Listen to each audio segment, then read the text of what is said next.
ದ್ವೇಷ ಬಿಡು ಪ್ರೀತಿ ಮಾಡು ಎಂಬ ಸಂದೇಶವನ್ನು ನಾಡಿನಾದ್ಯಂತ ಸಾರಿದ ಜಗದ್ಗುರು ಶ್ರೀ ಫಕೀರೇಶ್ವರ ಮಠದ ರಥೋತ್ಸವವು ಅಪಾರ ಭಕ್ತ ಸಮೂಹದ ನಡುವೆ ಇಂದು ಬಹಳ ವಿಜೃಂಭಣೆಯಿಂದ ನಡೆಯಿತು.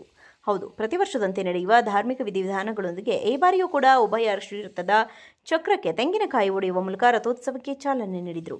ಜಾತ್ರೆಯಲ್ಲಿ ವಾದ್ಯ ಮೇಳಗಳು ಜಾತ್ರೆಗೆ ಆಗಮಿಸಿದ ಭಕ್ತಾದಿಗಳ ಗಮನ ಸೆಳೆದವು. ಜಾತ್ರೆಯಲ್ಲಿ ಡಿವೈಎಸ್ಪಿ ಮೊರ್ತೇಜಾ ಖಾದ್ರಿಯವರ ನೇತೃತ್ವದಲ್ಲಿ ಇನ್ನು ಅನೇಕ ಪೊಲೀಸ್ ಸಿಬ್ಬಂದಿ ವರ್ಗವು ಜಾತ್ರೆಯಲ್ಲಿ ಯಾವುದೇ ಅಹಿತಕರ ಘಟನೆ ನಡೆಯದಂತೆ ಮುನ್ನೆಚ್ಚರಿಕೆ ವಹಿಸಿದ್ದಾರೆ.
ದ್ವೇಷ ಬಿಡು ಪ್ರೀತಿ ಮಾಡು ಎಂಬ ಸಂದೇಶವನ್ನು ನಾಡಿನಾದ್ಯಂತ ಸಾರಿದ ಜಗದ್ಗುರು ಶ್ರೀ ಫಕೀರೇಶ್ವರ ಮಠದ ರಥೋತ್ಸವವು ಅಪಾರ ಭಕ್ತ ಸಮೂಹದ ನಡುವೆ ಇಂದು ಬಹಳ ವಿಜೃಂಭಣೆಯಿಂದ ನಡೆಯಿತು.